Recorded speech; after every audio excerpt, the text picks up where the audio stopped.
साथ बातें करने के लिए हमारे चैनल को करें सब्सक्राइब और साथ में लगे बेल के ऑप्शन को भी कर दें ऑन। और हाँ, वीडियो को लाइक भी ज़रूर कर दीजिएगा। दोस्तों, कहानी टीना और उसके भाई रमन की कहानी है। कहानी बेहद ही मज़ेदार है, इसलिए अंत तक ज़रूर सुनिएगा। टीना एक बेहद ही सुंदर जवान लड़की होती है। टीना का एक छोटा भाई हेहता पाई जिसका नाम रमन होता है। दोनों भाई बहन अपने माता पिता के साथ गांव में ही रह रहे होते हैं।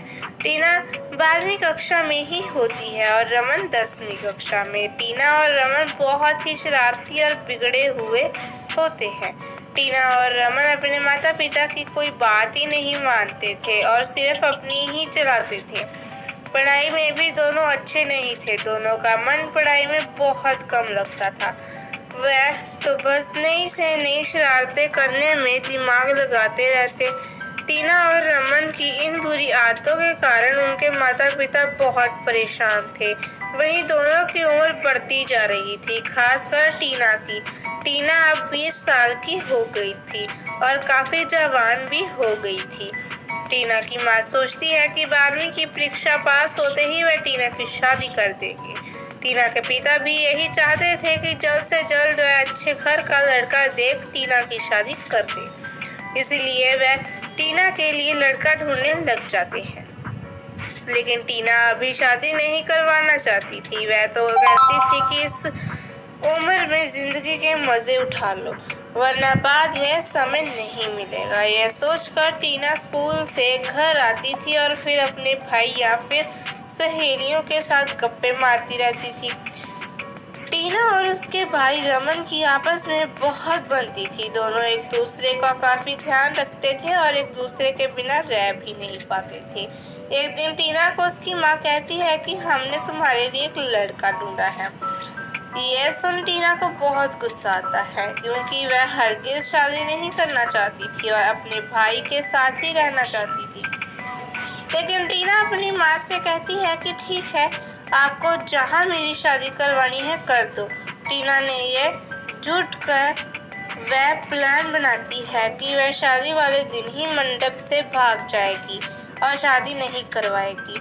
टीना अपने भाई को यह प्लान बताती है, जिसके बाद रमन कहता है कि वह दीदी, तुम तो बेहद ही तेज़ हो, मैं भी तुम्हारा इस काम में साथ दूंगा। टीना को बहुत खुशी होती है कि उसका भाई रमन भी ऐसा करने में उसकी मदद करेगा। लेकिन तभी उनकी ये सभी बातें उनकी माँ सुन लेती है और वह कमरे में आती है और टीना और रमन से कहती है कि तुम ये कैसी बातें कर रहे हो, तुम्हें अपने माता पिता की इज्जत की कोई परवाह नहीं है। तो टीना कहती है कि मुझे कोई शादी वादी नहीं करनी। रमन भी अपनी माँ से कहता है कि उसको होते हुए आप दीदी की शादी नहीं कर सकते। इसके बाद उनकी माँ कहती है कि ठीक है, मत करना शादी, क्या पता बाद में तुम ससुराल में क्या गुल खिलाओ। ये कहकर उनकी माँ उसके कमरे से चली जाती है। दोनों भाई बहन बहुत खुश होते हैं कि वह शादी तोड़ने में सफल रहे और अब वह एक साथ ही रहेंगे। ऐसे ही कुछ साल बीत जाते हैं। अब टीना कॉलेज के आखिरी और रमन पहले साल में होता है। दोनों एक साथ कॉलेज जाते हैं और खूब मौज मस्ती करते हैं। घर आकर भी दोनों टीवी पर फिल्में ही देखते रहते हैं। दोनों भाई बहन को अपने माता पिता की कोई परवाह ही नहीं थी। इसके बाद एक दिन टीना के गांव में एक विकी नाम का लड़का आता है, जो कि मॉडल्स की तस्वीरें खींच कर मैगजीन पर लगाने का काम करता है। जब टीना को पता चलता है कि गांव में एक ऐसा लड़का आया है, तो टीना उसके पास जाती है और कहती है कि आप मैगजीन पर फोटो लगाने का काम करते हो। तो विकी कहता है कि हाँ। विकी टीना को देख कहता है कि क्या आप अपनी तस्वीरें मैगजीन पर लगाना चाहोगी? इसके लिए आपको एक तस्वीर का 500 रुपया मिलेगा। टीना खुश हो जाती है, सिर्फ तस्वीर लगाने से 500 रुपये मिलेंगे। तो टीना विक्की से कहती है कि वह उसकी तस्वीरें मैगजीन पर लगा दीजिए। इसके बाद विक्की टीना को 500 रुपया देता है और उसकी सुंदर सी तस्वीर खींचता है और शहर जाकर मैगजीन पर लगवा देता है। ऐसे ही टीना इसके बारे में अपने भाई रमन को नहीं बताती। एक दिन विकी शहर से फिर टीना के गांव आता है और उसके घर का पता पूछकर उसके घर आता है। दरवाज़ा रमन खोलता है तो विकी कहता है कि मुझे टीना से मिलना है। रमन टीना को आवाज़ मारता है और टीना बाहर आती है। विकी को देख टीना कहती है कि आप यहाँ कैसे? तो विकी कहता है कि शहर में आपकी तस्वीरों को बहुत पसंद किया गया, ये आपके 5,000 रुपये। आप शहर में मशहूर हो चुकी है, क्या आप शहर जाकर मॉडलिंग करना चाहोगी? यह सुन टीना बहुत खुश हो जाती है। वह खुशी के मारे झूम उठती है।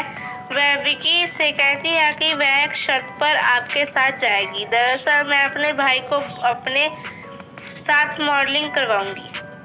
तो विकी कहता है कि ठीक है। इसके बाद टीना और रमन शहर चले जाते हैं जहां वह अपनी बहुत सी तस्वीरें खिंचाते हैं और मैगजीन पर लगवा देते हैं, जिससे दोनों भाई बहन बहुत अच्छे खासे पैसे कमाते हैं और शहर से अपना एक घर भी ले लेते हैं जहां वह दोनों रहते हैं।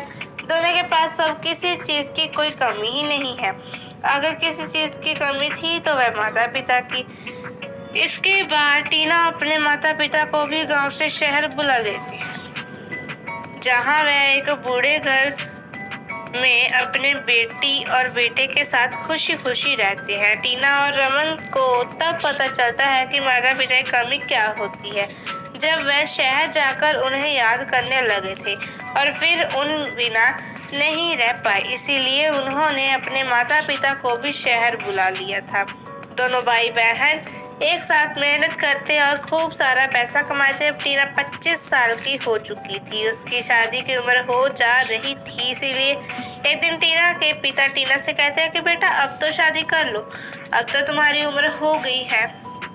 टीना तब सोचती है कि पिताजी सही कह रहे हैं, उसे शादी करनी चाहिए, लेकिन वह अपने भाई को छोड़ किसी और घर में नहीं जाना चाहती थी, इसीलिए वह शादी नहीं करना चाहती थी। लेकिन एक दिन रमन टीना के कमरे में आता है और उससे कहता है कि दीदी अपनी जिद छोड़िए और शादी कर लीजिए, आपका जब मन होगा मैं आपसे मिलने आ जाया करूँगा।